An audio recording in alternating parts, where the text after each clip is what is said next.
What a job. Thank you, Kevin, very much. Where's Kevin sitting? He's around here someplace. Kevin, thank you. Collect so much money. What did he say, 23 million? That's not bad. I mean, you are the minority, I hate to say. That's not going to last long, I don't think. That's not going to last long. It was just a brief little spell. You wanted to take a little break. You shouldn't have done it, I told you that. Don't worry, they blame me. I say, what the hell did I have to do with it? They said Trump wasn't running, but you know what? We're going to do great. I really believe it. We're going to do great. We're going to take the House back. We are. I feel totally confident about that. We're going to watch those vote tallies. You know, I keep hearing about the election and the various counting measures that they have. There were a lot of close elections that they seemed to, every single one of them went Democrat. If it was close, they say the Democrat, well, there's something going on, fella. You got to be a little bit more paranoid than you are, okay? Look, all these beautiful people, these beautiful Republican congressmen and women. But we have to be a little bit careful because I don't like the way the votes are being tallied. I don't like it, and you don't like it either. You just don't want to say it because you're afraid of the press.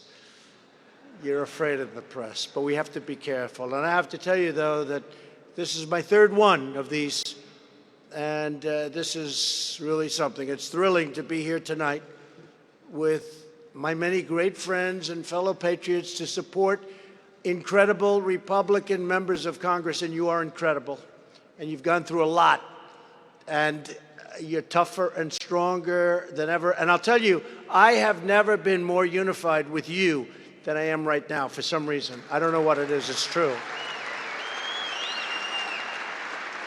You helped us on the border, which turned out that you're right on that one.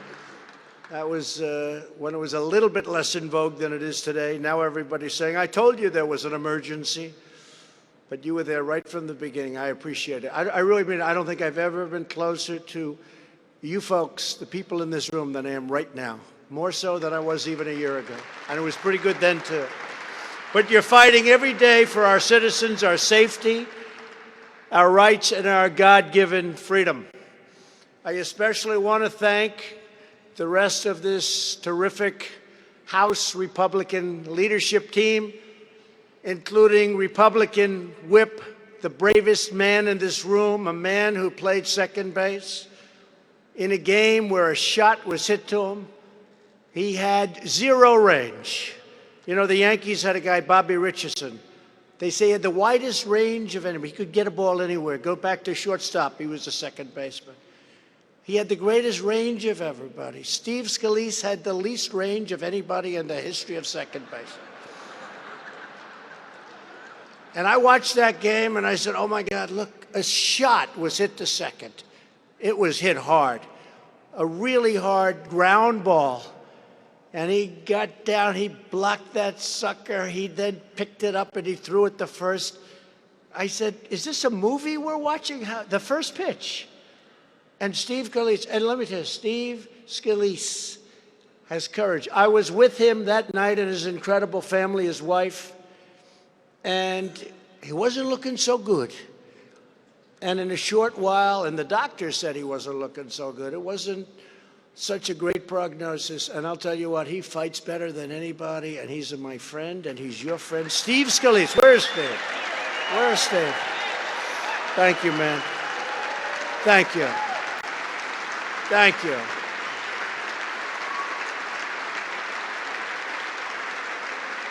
Thank you very much, Steve. Great guy. I'm glad you're on our side, Steve, okay? And thank you very much, and congratulations and to your family. Amazing what's happened with you. A person who is tough and smart and somebody that fought very hard, loyal. I did something for a man named Scooter Libby, who was not treated fairly in the eyes of many. I've heard this for many years, was not treated fairly. And Liz and her father, and they came out early for me. Actually, Her father came out like almost immediately for me, and it was interesting because I didn't know him. I liked him, I respected him, but I didn't know him really, but he came out very early. It was a very important moment, actually, for me, because who the hell was supporting me? Everyone thought I was just playing games, right? They said, he doesn't really mean this, he's just having fun. You call this fun? It's fun. You get phony witch hunts and you get all the others. It's a lot of fun, folks. Have a good time. Have a good time, Donald, as I wave goodbye to Fifth Avenue. Great time. But I am having a great time because we're doing a lot. We're doing more than anyone's ever done in a short period of time. We're doing it together. And I am having a good time because we're producing for people. But Liz Cheney was so dedicated and the loyalty, and that was just an honor for me to do it because we want to take care of our people that got hurt, our people that got wounded. They got wounded. Just like Steve got wounded. This was a different kind of a wound. And we took care of him. And she was so happy, and her father was so happy because they don't forget. Those are good people. So, Liz, thank you very much. Where is Liz? Where is Liz? Thank you, Liz. I mean that, too. Dedicated. It's called loyal people. We like loyal people. And our NRCC chair, Tom Emmer. Tom, thank you, Tom. Great job. I watched him speaking from back. They have beautiful camera setups, and I looked at my people. I said, this guy's like central casting. You couldn't pick a better guy in Hollywood. There's no actor that could do it better. Really, thank you, Tom. Thank you for the great job, more importantly. And a special thanks to the chair of this evening's dinner, and I've agreed to go to the Caterpillar place where they make those beautiful D10s. I said, are they making the D12 yet? No, they make that in a different location. I said, well, Darren, I want to go there then. I want to see what a D12 looks like. But we're going to Caterpillar. We'll be there soon. And that's a great company. And Darren LaHood does a fantastic job of representing that area. They love him. Thank you. Thank you. I'll be there, Darren. I'll be there. Finally, to all of our wonderful supporters here tonight who pour your time, your energy, your resources, and your heart into defending our great nation. Your commitment has never been more important than it is right now, and we thank you. And we are all together putting America first, something you haven't heard for many, many decades. America first. We're putting America first. That's what we're doing. And you see that in our deal with China. You're going to see that in a lot of different things. They're all coming online right now. You're seeing it in a lot of different ways. It's amazing. You know, we ran on a theme, Make America Great Again. And a lot of people are saying that may have been the greatest theme ever in politics. I think it is. And it wasn't. Ronald Reagan had a small thing called Let's Make America Great. That was good. I don't like it as much. And he sure as hell didn't use it as much. We've sold millions and millions of hats. Now you go to a rally, everybody has the red hat, Make America Great Again. Maybe I can have a little help from you. So we have to make a decision pretty soon because we've done a lot for the country. The stock market's up almost 50%.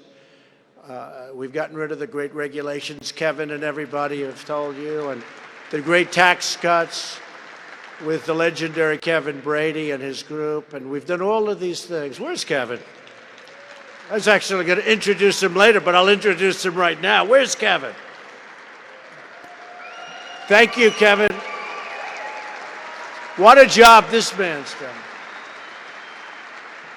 What a job he's done. Thank you, Kevin. You really have. But we have to make a decision. Theme for the next campaign. So we've been here by that time, 3.5 years. We're going into the war with some socialists. And it looks like the only non-sort of heavy socialist, he's being taken care of pretty well by the socialists. They got to him. Our former vice president, I was going to call him, I don't know him well. I was going to say, welcome to the world, Joe. You having a good time, Joe? Are you having a good time? But we're going to be running against somebody who's going to go as far left as possible. They're going to go out there. And so we have to come up. Do we say, seriously, let me know, do we say, keep America great? My theme was going to be keep America great, because we've made it great, and we really have. I mean, China is down 38%. Kevin, because of tariffs. Okay, see, look at Kevin. You're not unhappy about that. And we're up 50%. And the world is not doing well. Europe is not doing well.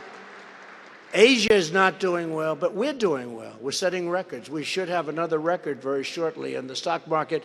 I think we have 22 records, 22, where the stock market hit new highs. 22, 100% ours. We have everyone, 22. And now we're going to have another one. It looks like it was looking a little bit bleaker 2 or 3 months ago, but that was artificial. It was artificially caused. But it looks like we're going to have some more. We're going to have a lot more. But I have to decide, do we make a change in the theme? So you'll tell me because you'll clap. So we have the greatest theme, I think, really, of all time. Make America Great Again. MAGA. MAGA. MAGA country, right?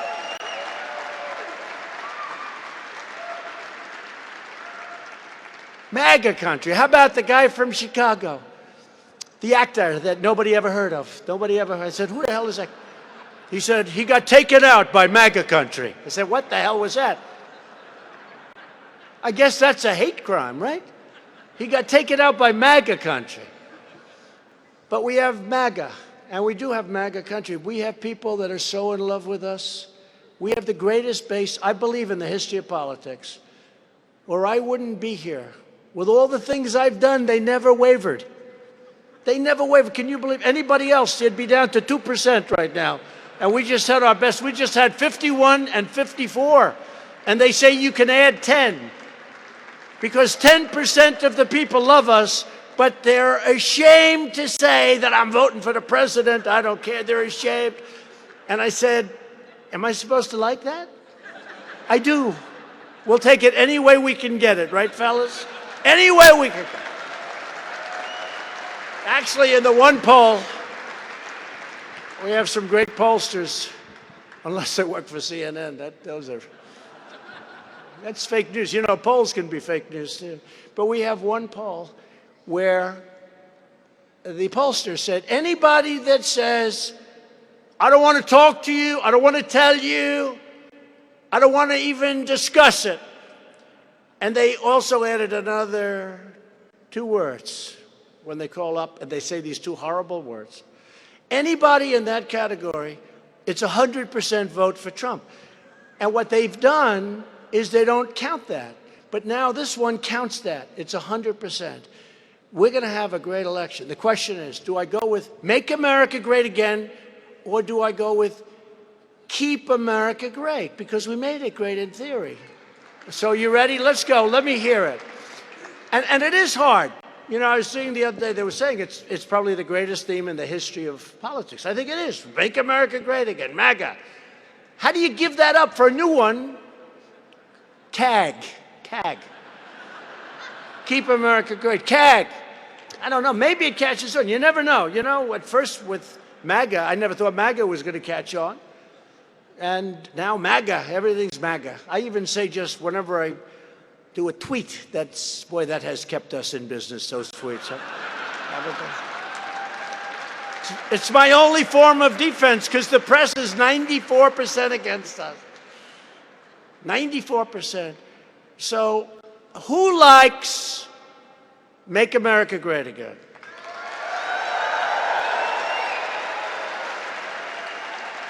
And you people are pros, most of you, not all of you. I see a couple of people I know, they have not done well in this business. In fact, they're sitting outside of those doors trying to get it. Who likes Keep America Great? Okay, so ready? Make America Great Again. or keep America great? I don't know. It's honestly, I love the idea of keep America great, because, you know, what it says is we've made it great, now we're going to keep it great, because these socialists will destroy it. You know, that we're doing great, but they can destroy what we've done. With the steel industry, look at what's going on with the steel industry in your district also, by the way, along with Caterpillar. They're building steel mills, 38 steel mills all over the land, renovation and a lot of new ones, because we decided to put the tariffs on dumped steel, mostly from China. What it's done is beyond anybody's expectation. It's like one of the hot things. And by the way, this country needs steel. We've got to have steel. You know, there are certain things you don't have to have, like, you know, making the suit. You don't have to have it. You have to have steel. We need it for defense. You have to have aluminum. And it's incredible what happened to those industries. So we will make the determination. And honestly, I get a good vibe on both, to be honest. I love the concept. We made it great, and now we're going to keep it great. But I hate the concept of throwing away the most successful theme, I think, probably in the history of politics. I mean, there's something a little stupid about that, right? Let's take MAGA and throw it out. So I have a feeling we maybe will try and use both. How about that? We'll try and use both, because they're both good. You know. Hillary had a thing like stay together or some crap like that. I think she paid $1.9 million for the genius that gave her the line. I can honestly tell you I didn't pay. That was made up by me. That was made up by me. But they paid a lot of money, and then the first night, remember? We said, it's all about her. And they changed the theme the next morning. So that didn't work out too well. Her theme wasn't too good. It wasn't a success. But after 2 years of Republican leadership, and I have to tell you, we are truly winning again. Our country is winning again, and our country is respected again. And it's, I say, respected like rarely before, and we're hitting a new mark. But I say it's respected like rarely before. And with your help, we're restoring the bonds of loyalty and trust between our citizens and their government. And we're returning power to where it belongs, with the American people. To liberate our citizens from bureaucracy, we've slashed almost 30,000 pages of job-killing regulations from the Federal Register. That's an all-time record, no matter how long a president was in office. Let me see what I look like, huh? Good. I don't see much of a bald spot there. I'm always afraid to look in those cameras. And again, I want to thank, and he is a special manager, a friend of mine, but and I introduced him a little early, but I'm going to introduce him again, because Kevin Brady and so many of the other fantastic Republicans that passed the largest tax cuts in the history of our country, and they're for the working families. We don't get credit for the working families part, but it's the largest tax cuts, and businesses are flowing back into our country because of those tax cuts and because of regulation cuts. So, Kevin, again, thank you very much. Really an incredible job. Thank you. And to everybody that worked with all of us, you know that, right? We doubled the child tax credit, and we virtually ended the unfair estate tax, also known as the death tax, on small businesses and farms. I tell people when I'm in farm country, I said, you know, now if you have a farm, they used to leave it and the kids would have to go out and borrow a lot of money because they make an income, but it's hard. The land is sometimes worth more than the income, and they go and borrow money and they end up losing it to a bank a couple of years later. It's not going to be worried about it any longer. Now they don't have the death tax. They don't have what's known as the estate tax. We got rid of it. Kevin did that with a whole group of very good people, and that's a big deal. That's a big deal. People are very happy. I always say jokingly, so now if you love your children, you can leave your farm or your small business to your children, and they don't have to go borrow money and take a risk. If you don't leave your children, if you don't love them, if you don't just really love them, it doesn't matter because you're not going to leave it to them anyway. So this tax doesn't mean a damn thing. This tax won't help you much. but most of them leave it to their children, I guess. To bring back American jobs, we slashed the business tax rate down from one of the highest anywhere in the developed world, down to a number that nobody believed that we could get down to. We were at, if you really add it up, we were over 40%. It was an impossible situation. And you know, so many things are in that deal, like bringing back money. Billions and billions of dollars is pouring back into our country that could not get back here.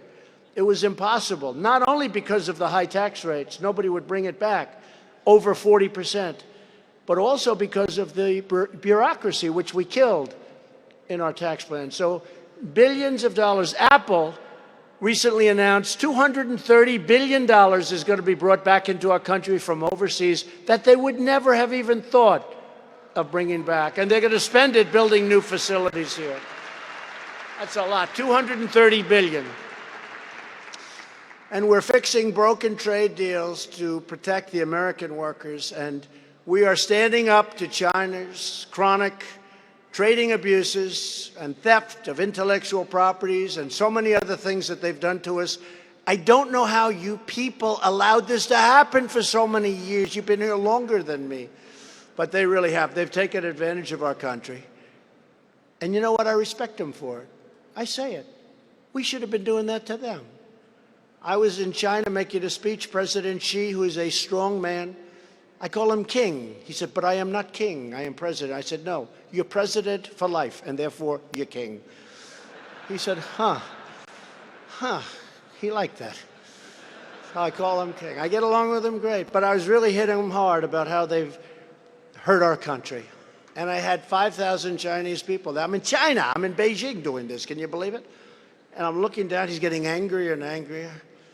And then I saved it. I said, you know, I don't blame you. I blame the leaders of our country for allowing it to happen. And it's really true. We should never have allowed that to happen. And we're getting a lot of it back. You're going to see it. And your farmers, all of you representing farm territory, you know, I was with the vice premier about 2 weeks ago. And I said, you got to do me a favor, goodwill, because we have such a strong country right now, economically, stronger than anybody by far. You know, they were catching us. They would have caught us within a short period of time. They were catching us. Within 2 years, by the end of my term, if you had a normal president, I don't want to say that negatively, I think I'm very normal, but if you had a normal, you know what I mean. In other words, if you had a stiff as president, which most of them are, I hate to say, they would have caught us. But right now, it's going to be a long time before they catch us. A long time. I told you, they're down 38%, we're up 50%. That made a lot of difference. That's like day and night.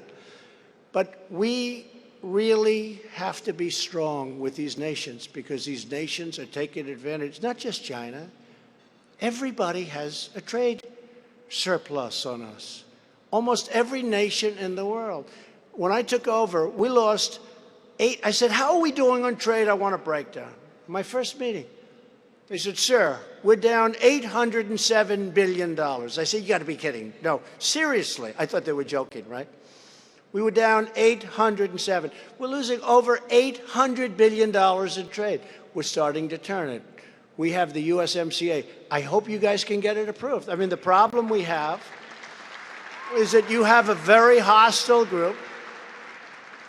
You have a very, very hostile group on the other side. And they don't want to see us have success. And the USMCA is a great deal. It's great. Again, I said, if you don't do this, we're going to tariff every product coming out of your country at 25%. And every time I had a problem, I would just take, you know, especially cars. I had a little plastic car on my desk.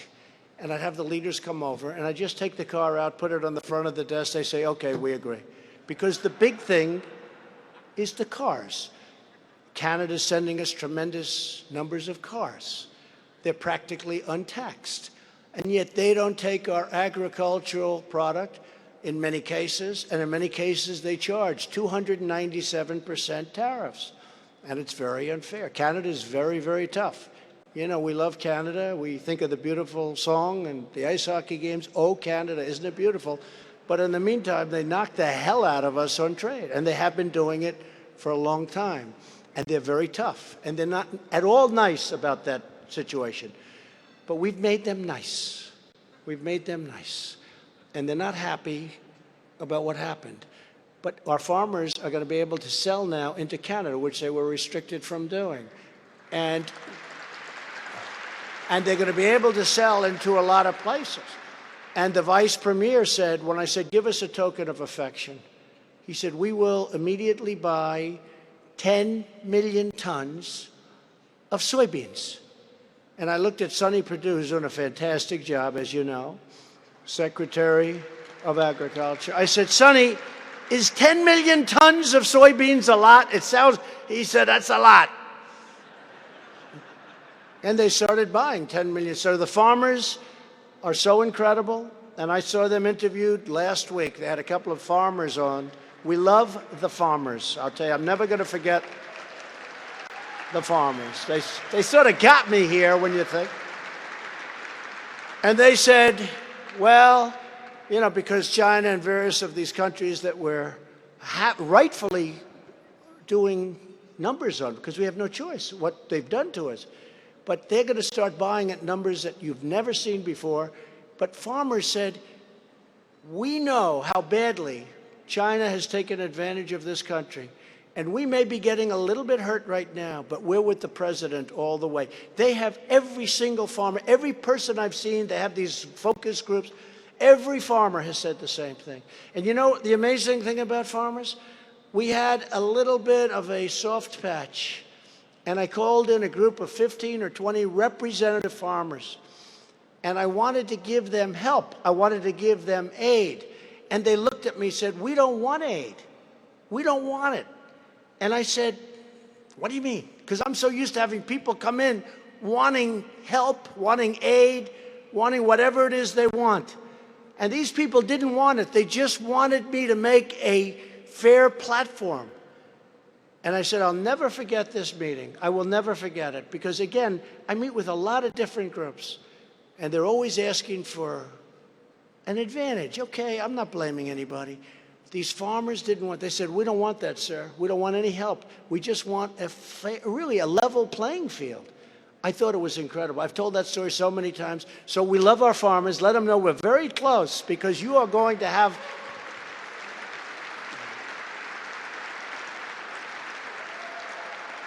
In fact, when I asked China, and I'm doing that, that'll be the end of the negotiation. If we get there, and you know, let's see what happens. Who knows? I think we're doing very well. They need the deal more than we do. You see what's going on. They need the deal. And they're getting hurt badly with the, you know, they're paying 25% on $50 billion worth of technology stuff. And they were going to pay 25% on another $200 billion. But I started them at 10 because I'm nice. And then we were dealing well. This was 3-4 weeks ago, you remember. And they said, would it be possible for you not to raise the 10% to 25%, which had automatically kicked in? I said yes, because, you know, it's a little hard when negotiating with them when we start raising it. But after that, they have $340 billion left that I haven't even taxed, and their bullets are gone. Because we do $600 billion worth of purchases from them, and they do $97 billion worth of purchases from us. Not exactly great.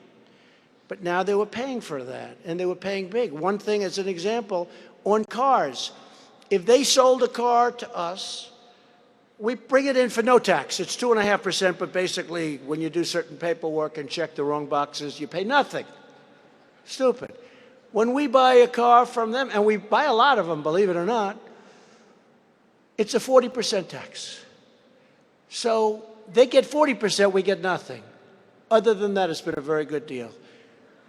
I get a call 2 months ago, toward the beginning of the negotiation, that they're bringing the 40 down to 15. I said, that's good, but it's still not zero. It's still not what we have. You know, it's good. I'm not thrilled. I got a call from, but it's coming down. It's all coming down. I got a call from Prime Minister Modi of India. They're one of the highest taxing nations in the world. They tax us 100%. Look, he's nodding. You know what I'm talking about. They charge us 100% tariffs on goods. So they send a motorcycle, and they make a lot of them, Indian Cycle. They send them to our country. We charge them nothing. We send a Harley Davidson to India, and they charge us 100%. Not fair, okay? Not reciprocal. It's not fair. And for those of you like Sean and like, where's Sean? Where the hell is my guy from Wisconsin? He's so great. Where is he? This guy's a champion. Him and where's Jim? 128. 128 and 1. Where the hell is Jim Jordan? Where is he? Is he here? 128. Where is he? This guy, NCAA. What a lousy location.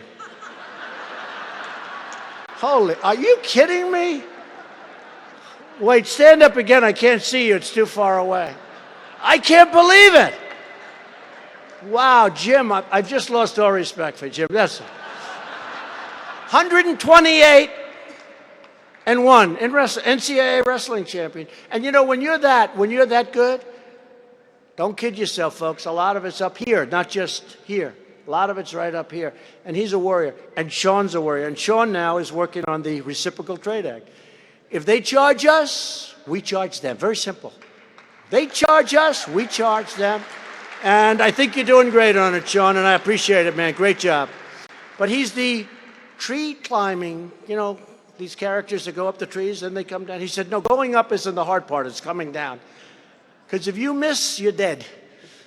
And he said he's missed about 4 times, but he's the 5-time world champion going up a tree. Did anybody know that? See, to me, that means something, because being a champion is something, and that's one that is tough stuff and dangerous stuff. So, listen, I appreciate your help, Sean. It's incredible. That's incredible. I'm still more impressed with the championship stuff, but that's up. So we've ended the war on American energy. The United States is now the #1 producer of oil and natural gas anywhere in the world, and that all happened over the last 2 years. Big difference. Hillary wanted to put up wind. If you have a windmill anywhere near your house, congratulations. Your house just went down 75% in value. And they say the noise causes cancer. You told me that one, okay? You know, the thing makes it so... And of course, it's like a graveyard for birds. If you love birds, you'd never want to walk under a windmill because it's a very sad, sad sight. It's like a cemetery. We put a little statue for the poor birds. It's true. You know, in California, if you shoot a bald eagle, they put you in jail for 5 years. And yet the windmills wipe them all out. It's true. They wipe them out. It's terrible. And I told the other day at CPAC, great people at CPAC, we had an incredible thing. I had nothing to do. It was early on a Saturday morning. I had just gotten back from dealing with Kim Jong-un. We had a walk. He wasn't ready for a deal. That's okay, because we get along great. He wasn't ready. I told him, you're not ready for a deal. That's the first time anybody has ever told him that and left. Never happened to him before. Nobody's ever left. But I said, you're not ready for a deal, but we'll make a deal. We have a good relationship. We have a good relationship. But I told a story about at CPAC, the woman, she wants to watch television. And she says to her husband, is the wind blowing? I'd love to watch a show tonight, darling. The wind hasn't blown for 3 days. I can't watch television, darling. Darling, please tell the wind to blow. No, wind's not so good. And you know, you have no idea how expensive it is to make those things. They're all made in China and Germany, by the way, just in case. We don't make them here, essentially. We don't make them here. And by the way, the carbon and all of the things flying up in the air, you know the carbon footprint? President Obama used to talk about the carbon footprint, and then he'd hop on Air Force One, a big 747 with very old engines, and he'd fly to Hawaii to play around the Gulf. You tell me, the carbon footprint. But that's the way it is. We have the greatest energy in the world. They wanted to take it away from us. They don't like that we have it. We've really discovered it over the last very short period of time. I've made it readily accessible. We're approving pipelines in Texas that would have taken 20 years. I'm getting them done in about 6 months. You guys all know that, the Texas guy. And by the way, if they're not good, if there's something wrong, if it's going to hurt our water, if it's going to hurt our air, we're not going to approve them. But you're going to know in 12 months instead of in 20 years. At the end of 20 years, you start off as a young man or woman, and now you're getting ready to retire, and they're getting ready to vote on your project, right? Whatever the hell it may be. You know, highways. Elaine Chao's doing a great job, by the way, it's our secretary. Great job. But highways, in many cases, would take 20 or 21 years to get approved. Think of it. In some cases, not even a highway, it's like a roadway. And I have it down now to 2 years. We got rid of so much of the waste and the stupidity. And you know, a lot of this happened because of consultants, environmental engineers, they call themselves. I've hired many of them. I've lost plenty of money with those guys. And I used to see them up in Albany. I'd say, how come you're here? Why are you here? You represent me. Why are you here? They're trying to get a bill passed that makes it harder to get permits, and my guy is there trying to get the bill because I have to pay him more money that way, my consultant.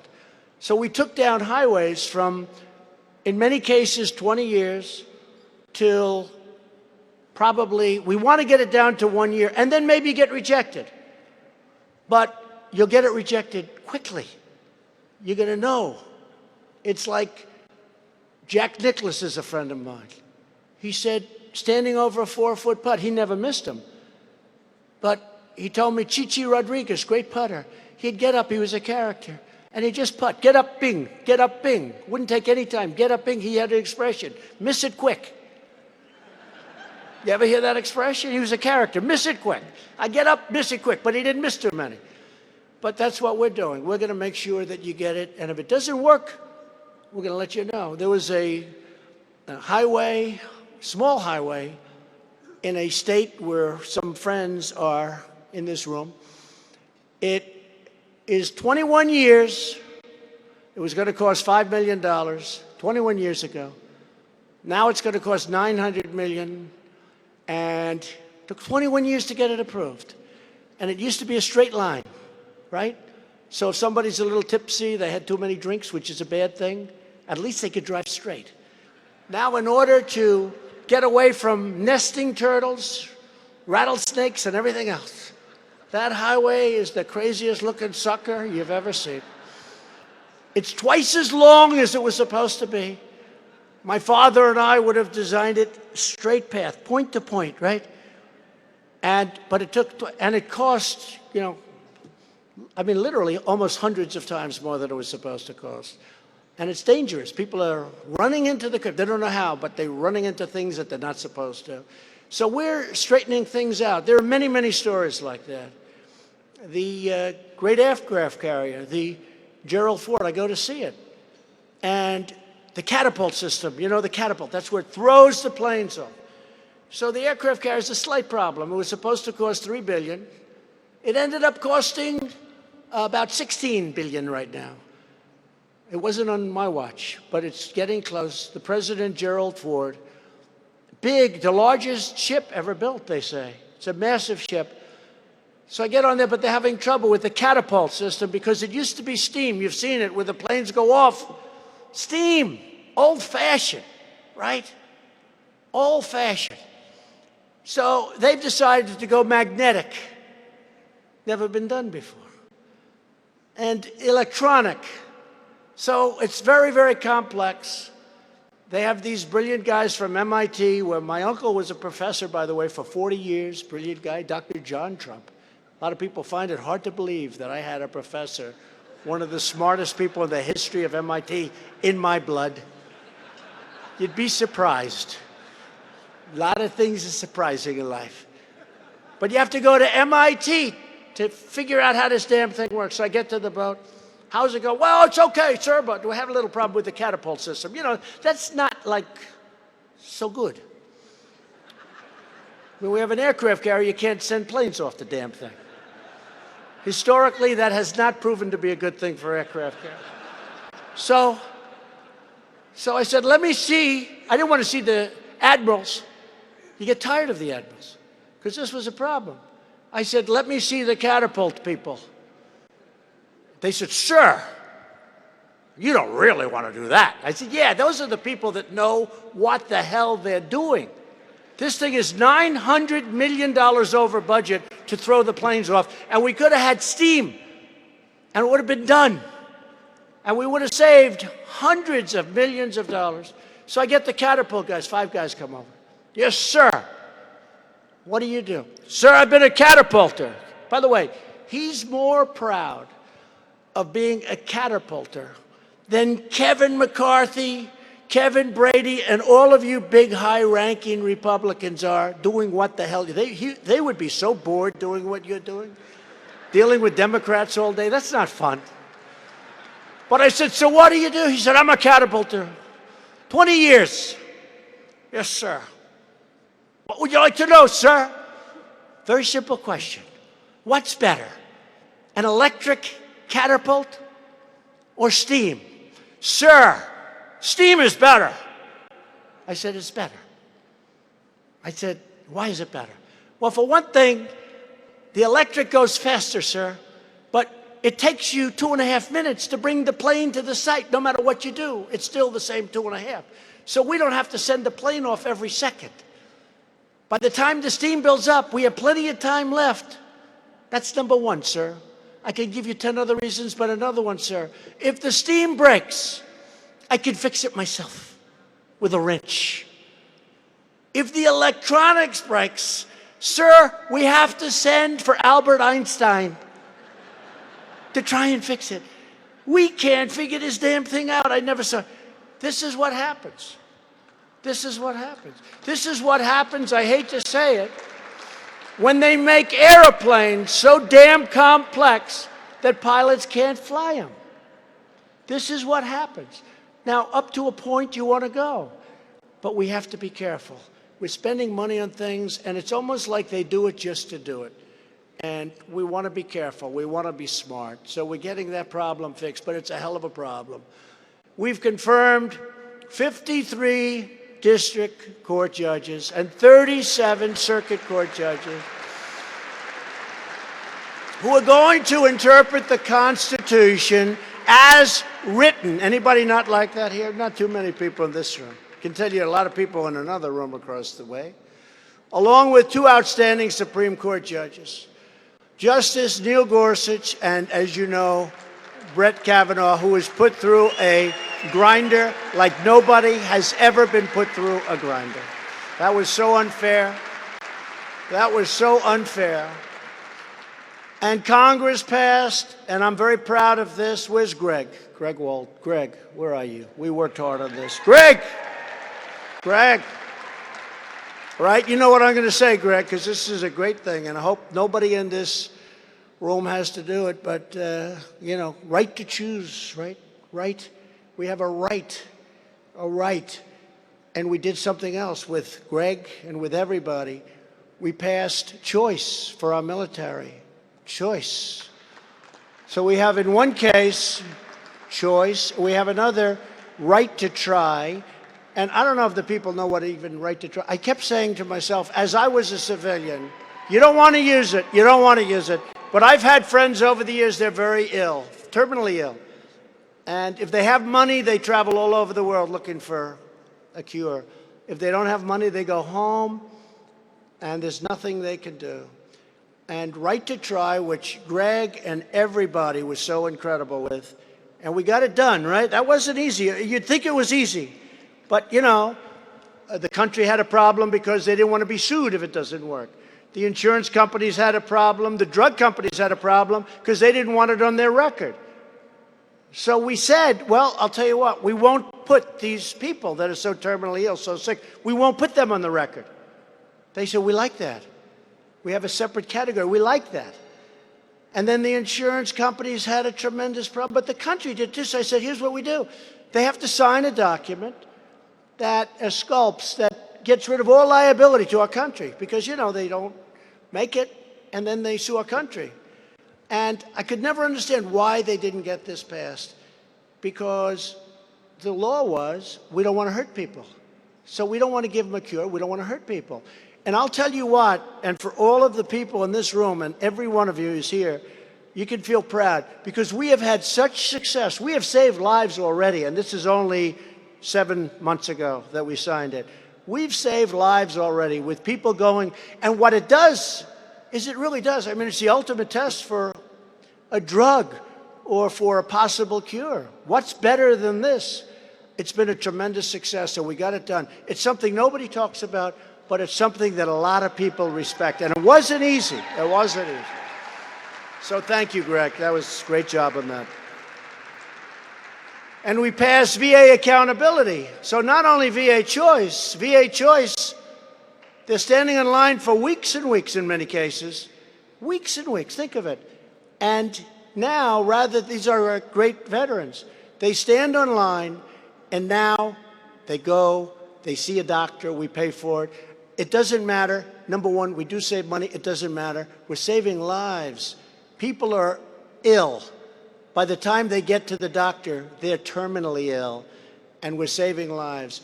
But we also have done so many other things for our veterans. And if you notice, there's not a lot of complaints coming out of the VA. For the first time, how long has it been since you've seen a VA that's really been well run? They're doing a phenomenal job. But accountability is great, where if they treat our veterans badly, we have now accountability. We say, get the hell out of here, you're fired. We fire them. You couldn't fire them. They could steal. They could be sadists. They were sadists. They were hurting our veterans. We couldn't do anything about it. And we also passed just now, some of you in the room were there with me a little while ago, criminal justice reform. And I'll tell you, a lot of people are very happy about that. A lot of people. And thanks to our bold agenda we enacted with House Republicans, America now has the hottest economy anywhere in the world. We're the hottest in the world. Wherever I meet a president, a prime minister, anybody, they say, congratulations on your economy. And since our election, we've created more than 5.3 million new jobs, including 500,000 jobs, and that number's going up to about 618,000 jobs very soon. These are manufacturing jobs that President Obama said will never happen. You'd need a magic wand. It's not going to happen. Well, it's happening. We have the magic wand. And more than 5 million Americans have been lifted off of food stamps because we have jobs now. Think of that. The numbers are staggering. 5 million off of food stamps. And after years of stagnation, wages are rising fast, and the lowest paid workers are making the biggest gains. This is something that you have to sell. The lowest paid people are actually doing the best. You don't hear that. You hear wealthy people. The lowest paid people are doing the best. More people are working now than at any time in the history of our country. 160 million almost 160 million. And unemployment has reached the lowest rate in 51 years. Think of that one. I mean, when you're on a stage debating, you know, when I did this the first time, I'm debating. I never debated like professionally before. My life is a debate. Your life is a debate. But I'm debating all of these people that I never saw before. And we never left center stage. But I had to say we were going to do things, but we hadn't done them. Now it's going to be so much easier because now I can say we did all these things that I said, and we did more. A commentator who's a Trump hater said recently, whether you like him or not, he has actually done more things than he promised. It's true. We've done more things than we promised. Many more things. Like this one. African American unemployment, Hispanic American unemployment, Asian American unemployment, and you know this because you've heard me say it and other people say it, and veteran unemployment, that's a great one, have all reached the lowest rates ever recorded in the history of our country. I mean, how do you beat that? When they talk about African American and what they want to do, I say, well, I have not much to say except that we've just hit the absolute lowest unemployment rate for African Americans in the history of our country. That's all I have to say. Goodbye, everybody. We won the debate, right? We won the debate. It should be easy. It'll be interesting to see. But don't underestimate the power of socialism to get a vote. It's what happens over a 10-year period when the country is destroyed. But they don't care about that. When they say we're going to give you free education, we're going to give you free health care, we're going to not have you pay your loans for college, we're going to give you free everything. Everything is free. It's very seductive to people. It's not going to be so easy like you think. Now, in 10 years, it's going to be easy when the country goes to hell, because that's what happens. The country goes to hell. Happened many times. Look at Venezuela. I mean, this was the richest country in that whole, outside of us, it was one of the richest countries in the world. And now they have no food, they have no electric, they have nothing. It's sad. And that's socialism.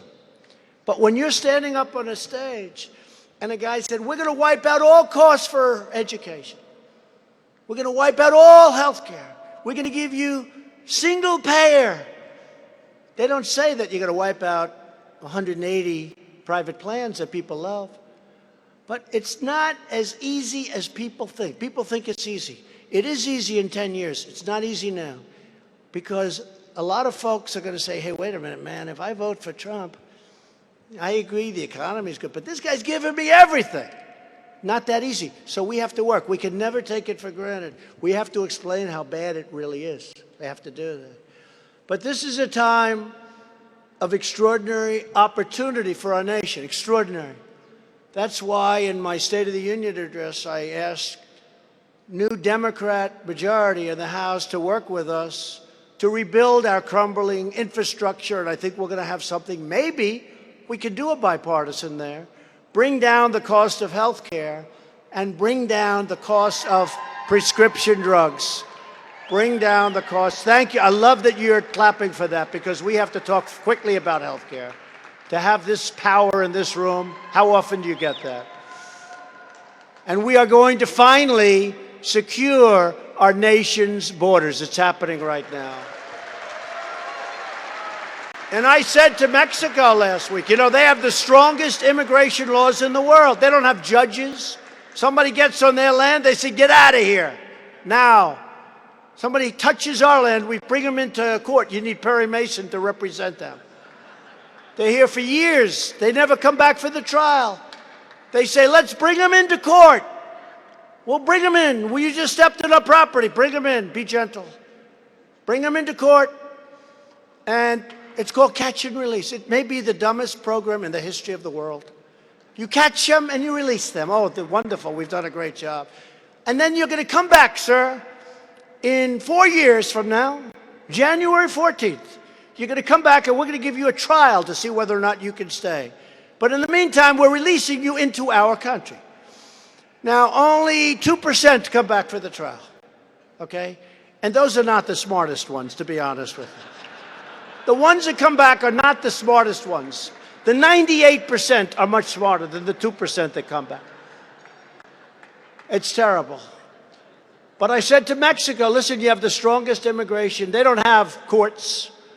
They don't have catch and release. They don't have chain migration. They don't have visa lottery, a lottery. You pick a lottery, oh, you're going to the United States. Congratulations, the country does this. Do you think they put their best people in those lotteries? What the hell were you people thinking when you approved these deals? They say, in all fairness, it is purely, that's a Chuck Schumer deal. That was when they had enough muscle. They got this stuff passed. It's incredible. Think of it. They put names in, you pick a name.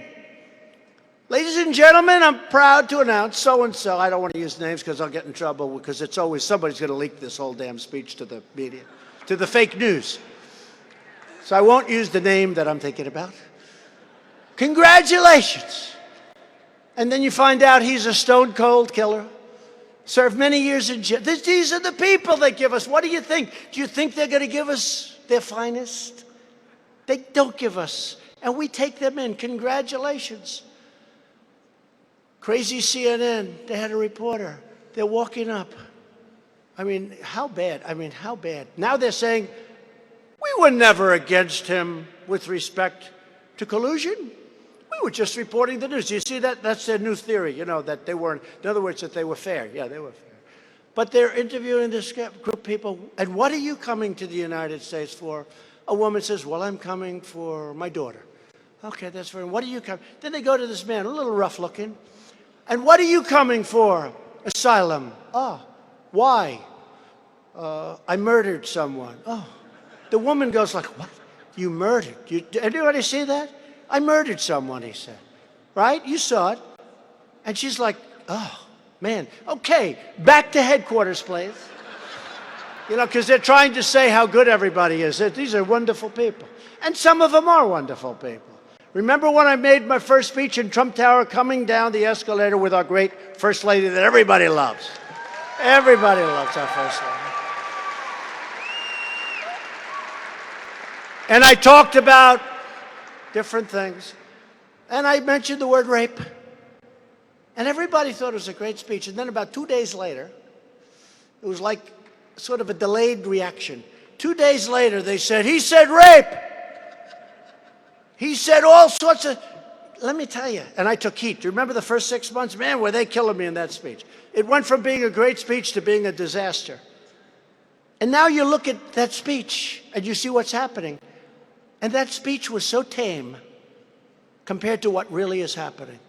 That trek up from Guatemala and Honduras and El Salvador, it's one of the great dangerous treks anywhere.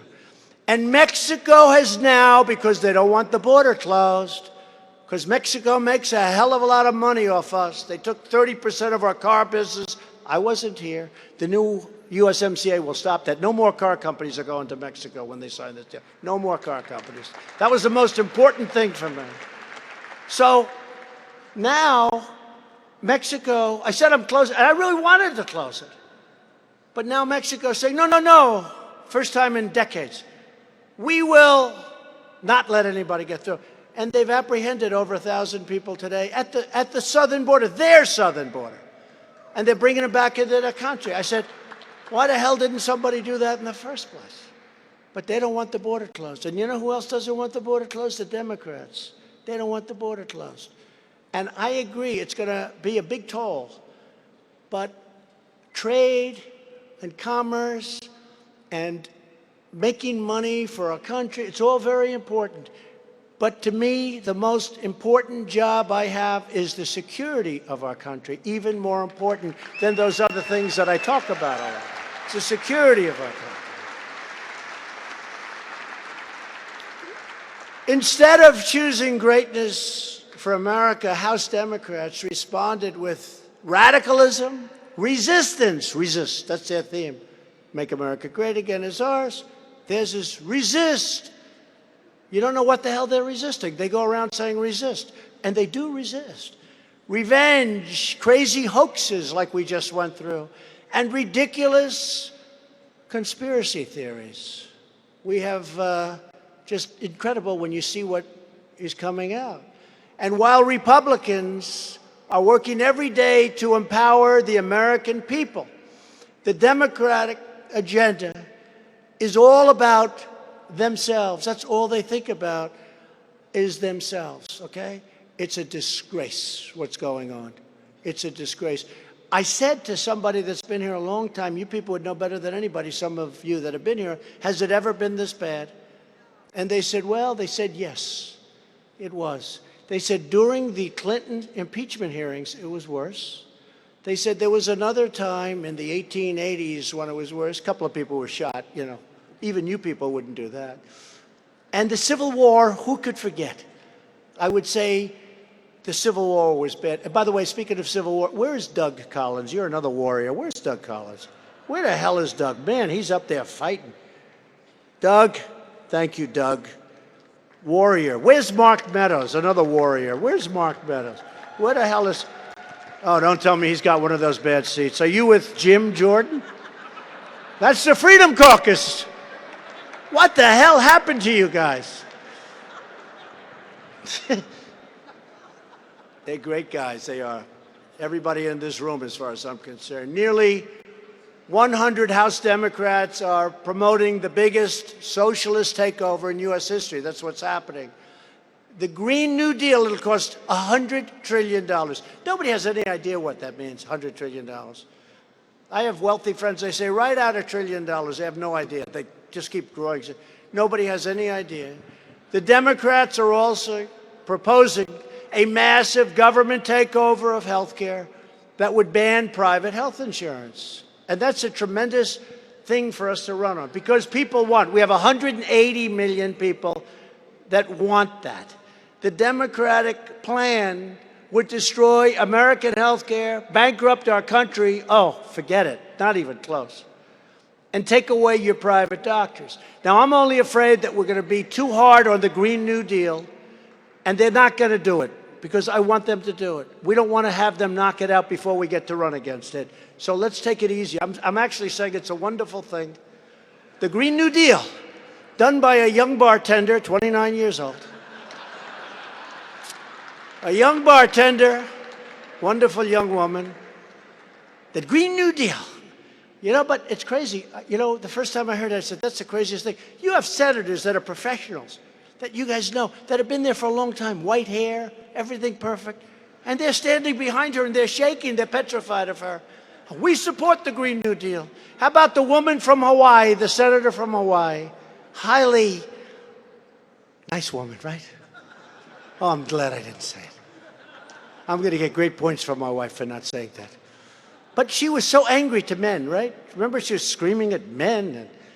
And then they asked her about the Green New Deal. I love it. They said, yeah, but you don't allow airplanes anymore, so you can't get to Hawaii. Oh, we have to work on something.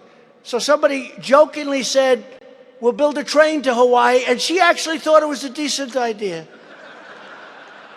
So now she supports it, because she thinks they're going to build a train to Hawaii. But they really believe this stuff. And you know, it's like, it's the craziest thing. They believe it.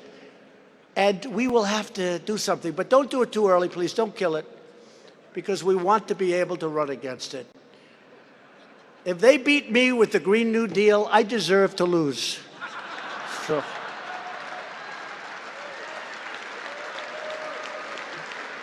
And just to finish up, and this is so important, and you know, I'm doing this almost as let's get together and talk, because we have to win. We have to take back the House. We have to. There's no reason to have lost it.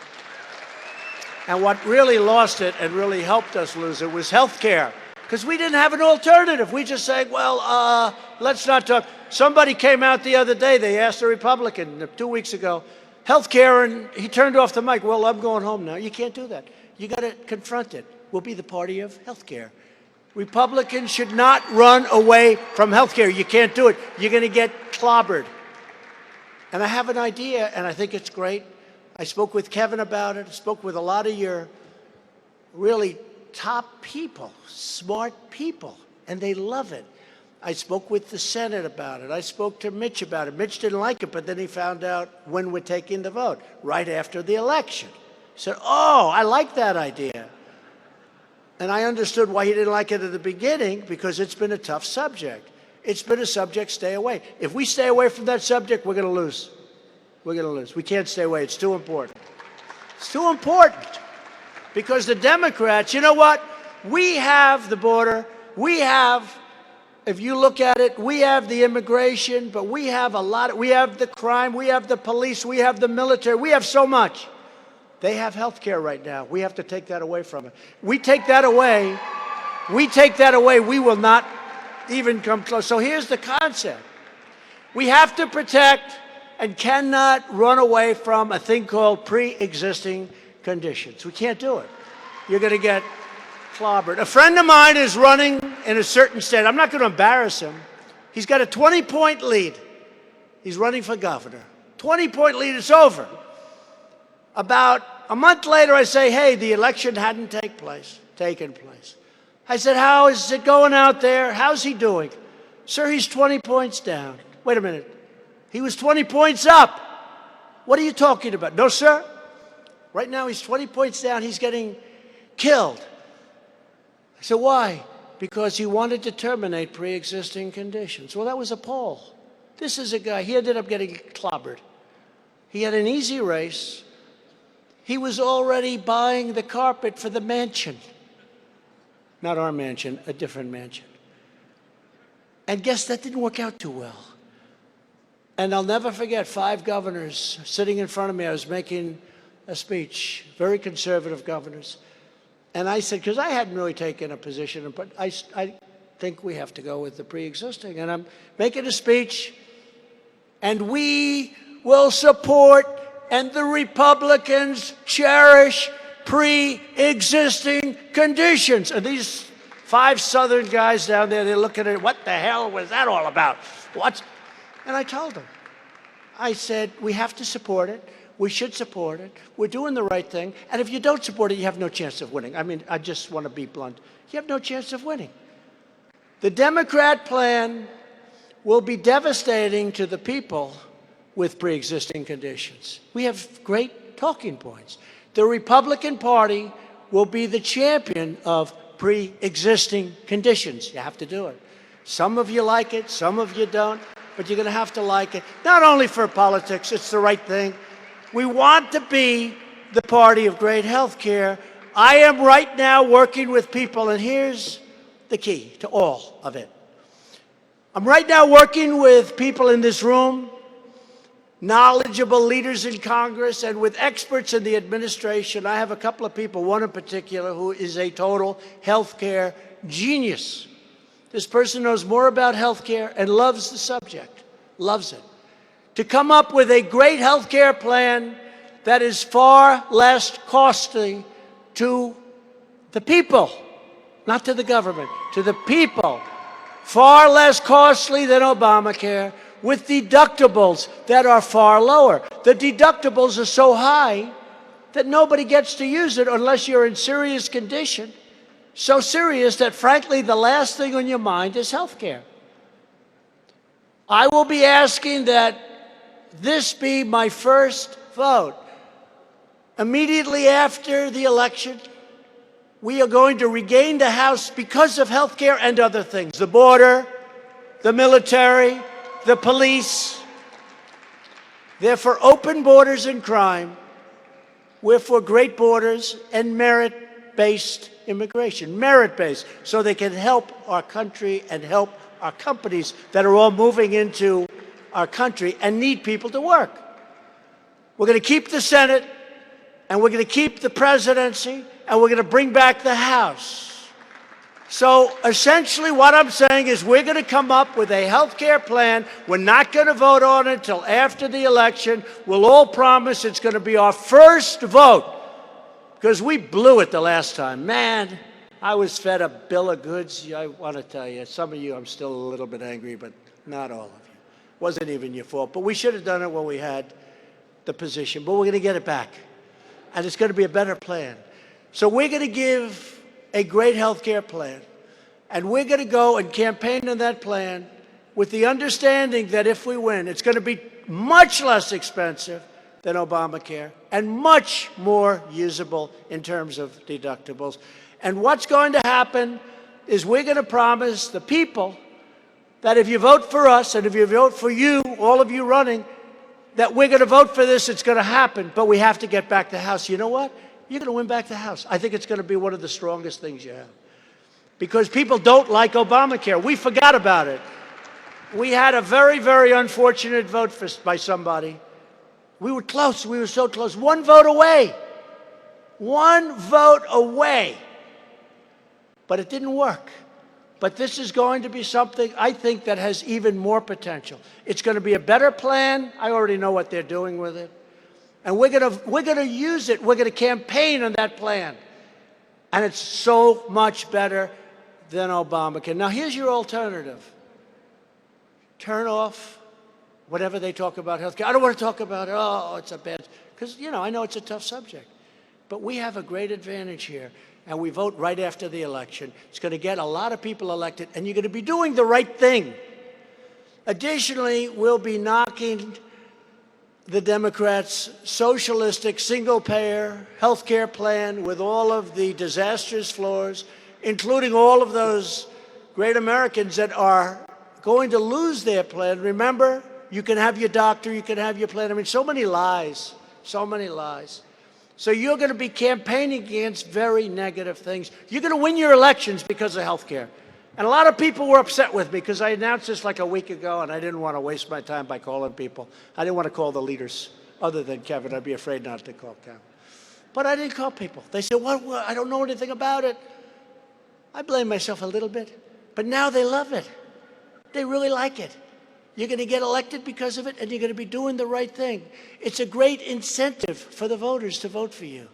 So instead of when they ask you a health care question, say, I'd rather not answer that question. Well, what about pre-existing? Alice, take me home, Alice. They're asking me about pre-existing. Alice, please take me home. And then you get clobbered. You got a plan that's a much better plan. And it's going to be your first vote when you get back to Washington. The radical Democrats are also aggressively pushing extreme late-term abortion, allowing children to be ripped from their mother's womb right up until the moment of birth, right? Who ever heard of this stuff? I had it in the debate. I never used the term ripped. It was my term. And people that have been working on this on our side for years said it was an incredible moment. I didn't use that term. I never heard of that term.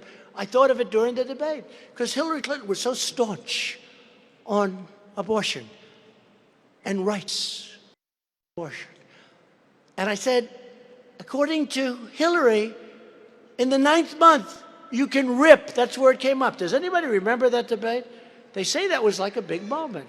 You can rip the baby out of the womb and kill the baby. But now it's gotten worse because this maniac, the governor from Virginia, he comes up and says, now the baby is born. And you wrap the baby gently. And then you talk to the mother. And depending on what the mother says, you execute the baby. Can you imagine? Who ever heard of it? I never even heard of this one. I've heard of 9th month, which is horrible. I've heard of 5th month and 4th month. This is the baby is now born, and the mother will make a decision as to whether or not that baby will be essentially executed. And he said that. He said that. And he said some other things that were unrelated to that, which were bad. And believe it or not, which were covered even more so than that, which I couldn't believe that it was. His other thing, you know what that was covered more importantly in the media than that. And what can be more important than that? That's why I've called on Congress to pass legislation banning the late-term abortion of children who can feel the pain in their mother's womb. And you know, it's always been a very close issue. It's been for many, many years. It's been a 50-50 issue. I don't know if you saw, it was so horrible and so extreme what the Democrats in New York, you saw what was happening. They're all applauding. It was so horrible that you gained 11 points in the poll. This is the first time. It's no longer, it was a 49-51 issue for for decades. It never really changed. It would go from 51 to 49, back and forth. You just picked up 11 points because of how extreme that was. It was so terrible. Democrats are the party of high taxes, open borders, late-term abortion, crime, hoaxes, delusions. Whenever House Democrats are ready to abandon their extremism, the Republicans here tonight are ready to work with them to deliver a much better future for all of our citizens. We're willing to work together. I told Nancy Pelosi the other day, I was with her, it was a nice conversation. Unfortunately, every time we have a great conversation, she then goes out and does a news conference and she says I'm a terrible human being. I don't figure that, but I guess that's called politics. Every day, we're restoring America's strength at home, and we are restoring our nation's standing all over this world. 2 years ago, ISIS controlled more than 20,000 square miles of territory in Iraq and Syria. I was told that it would take at least 2 years from 1 month ago to get the caliphate at 100%. You saw that. My generals that I got rid of told me it would take 2 years to get 2%. I went to Iraq. I stayed in the White House for almost 4 months. The only time I left was to go to Iraq. I'll tell you, if you have to get cabin fever, getting cabin fever in the White House is still a good place. But I went to Iraq and I met the generals, and one general said, "Sir, we can do it in 1 week." I said, "Wait a minute." They said, 2 years. They said, "That's because we're hitting them at a much different level." And we did it, and we now have 100% of the ISIS. It's been completely obliterated. And that doesn't mean you don't have cells and these crazy people. I got to say it, because you saw it. You can never say we won, because if you say we won and then somebody blows up a store, some crazy maniac, but we just beat the hell out of them. And we're trying to now beat them at the internet, because there's nobody better at the internet than them. I don't know if you saw recently, I put some social media that they're losers, that they're dead, that if you join them, you will be killed just like they're killed. We got to beat them at their own game, folks. It's not a very nice game. And they don't surrender. When we had them, I was telling Kevin McCarthy, when we had them 4 or 5 days ago, they were cornered. They don't know what it is to be cornered, because they always had free reign. They don't have free reign with me. And we flew over them with brand new F-18s, Super Hornets. And they're going 2,000 miles an hour over and over for 2 days. And I said, do these people ever, like, wave the flag? Do they ever surrender? And the general, Raisin Cane, his name. What's your first name? You know this. So my first name is Raisin. This guy's out of Central Casting. I'm telling you, there's nobody in Hollywood that can look like this guy, because he's much tougher. That I can tell you. I said, what's your name? Raisin. What's your last name? Cane. I said, you mean your name's Raisin Cane? Yes, sir. That's the guy that told me. I said, so my people tell me 2 years. What do you think? 1 week, sir. I said, General, come here, give me a kiss. I felt like Joe Biden. Yeah. But I meant it. See, I meant it. Big difference. I meant it. So we knocked him out, and we now have knocked him out. And we have, but I always say, you have some crazy people around, nevertheless. Together, we're also fully rebuilding the American armed forces, and you're doing that. What you're doing is incredible. Because without that, the other things might not matter. It's a rough time in this world. I withdrew the United States from the disastrous Iran nuclear deal, and Iran is a different country. When I first came here, Iran was going to take over the Middle East, and there was no stopping them. And I took out of that deal, I terminated that deal, and they have gone to hell. That's a different country. They have riots, their economies collapsed. It was a horrible, stupid deal. We gave them $150 billion, and they used it to fight us. We gave them $1.8 billion in cash, airplane loads of cash. And I recognized the capital of Israel, and we opened the American embassy in Jerusalem for $1 billion under budget. $1 billion under budget. We were going to spend $1 billion to build it. I got it done for $400,000. Think of that. So I saved $1 billion. I took a building that we already owned, on land that we already owned. Somebody said, what's the difference between that piece of land and the piece that we were going to spend a fortune to buy? I said, the difference is it's much better. It's a better location and it's a much bigger site. Other than that, they were very similar. And to support Israel's security, just last week, and this has been going on for 58 years, I recognized fully Israel's sovereignty over the Golan Heights.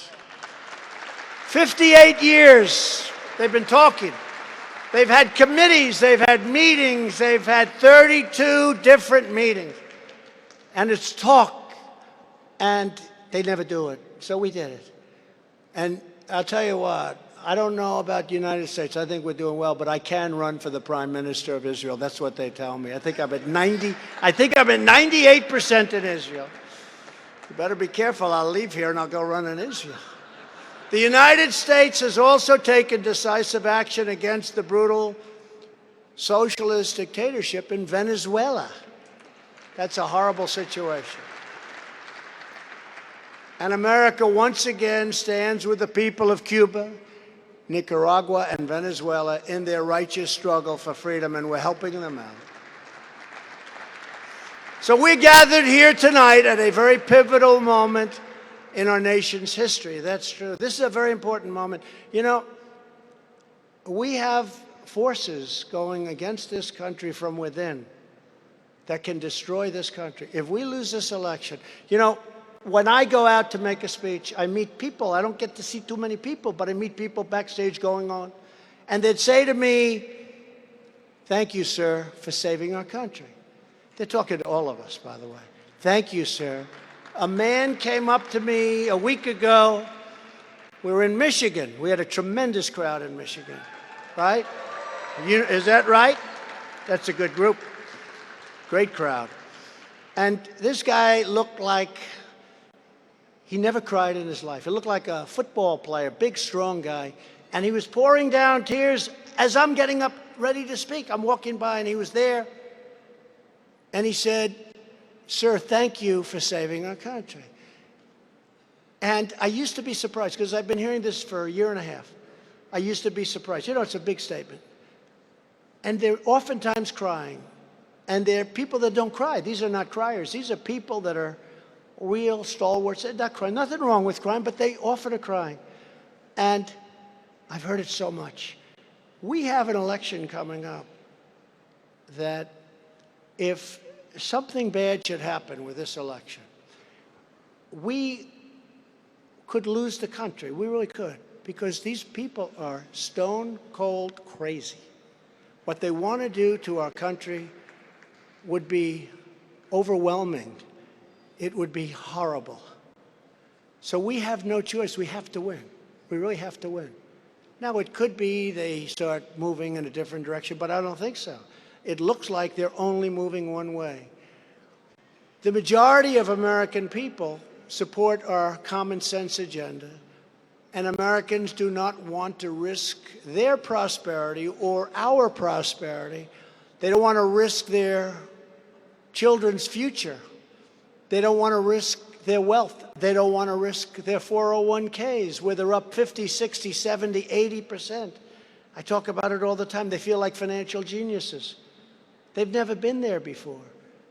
And we're going to explain to them that your 401k will disappear. You're not going to have anything. We have a lot of great things going. So the Democrat program of radical socialism and open borders, if we are good and if we are smart and if we do our job, it cannot work. It's not going to work because our people are doing too well. The choice has never been clearer. The Republican Party is the party for all Americans. We really are. We have changed this party so dramatically, folks. I say all of us, not just me. I've been important. You've been just as important. We're now the party of the American worker. Did you ever hear? When I started doing this, we were like the party of the rich person, and we were losing. There were not enough rich people. We're now the party of the American family, and we're the party of the American dream. It's true. You are. In South Carolina, when I was going against a lot of different people, there were 12 people left. And I'll never forget, somebody came down and said, "You have no idea what you've done." Thousands and tens of thousands of people are joining the Republican Party. This never happened. They've never seen it before. And this happened in New Hampshire. It happened all over. It happens in Florida. It's happening now in Florida. I mean, I don't like to talk about leads too early, but we have an incredible lead in the state of Florida. We have an incredible lead in the state of Ohio. We have a great lead in Pennsylvania, in North Carolina, in South Carolina. I mean, we have leads. Now, you always have to be very careful because you have, on occasion, seen leads disappear. But we're not going to let that happen because we have the far better ideas, the far better platform. And I know many of the people in this room, we have the far better and more talented people. You are the people I'm talking about. And we believe in the American Constitution, and we believe in the rule of law. We believe in the dignity of work and the sanctity of life. We believe that faith and family, not government and bureaucracy, are the true American way. We believe in religious liberty, the right to free speech, and the right to keep and bear arms.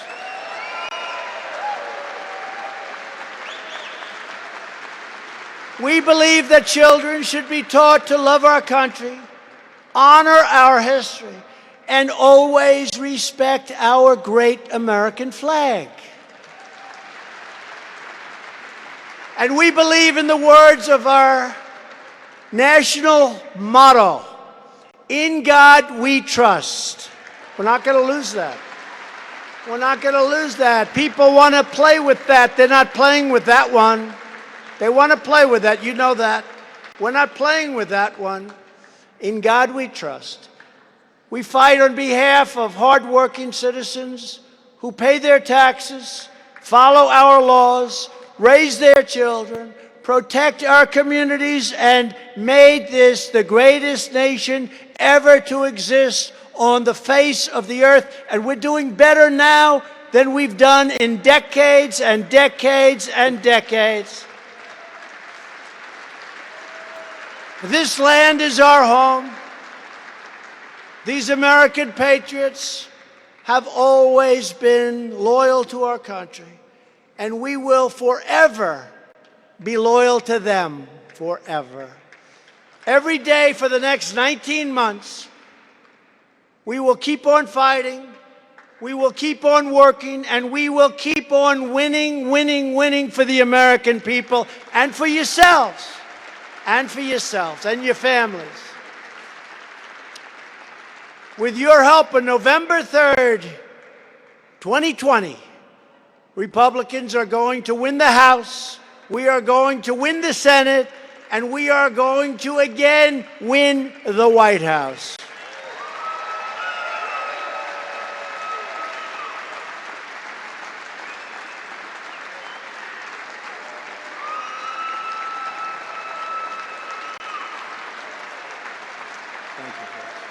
Thank you.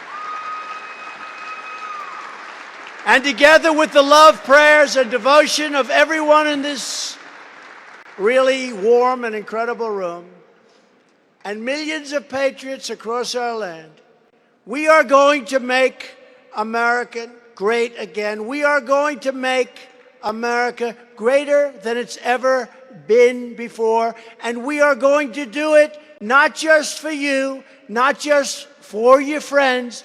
We are going to do it for all Americans. Thank you. God bless you. And God bless America. Thank you, everybody.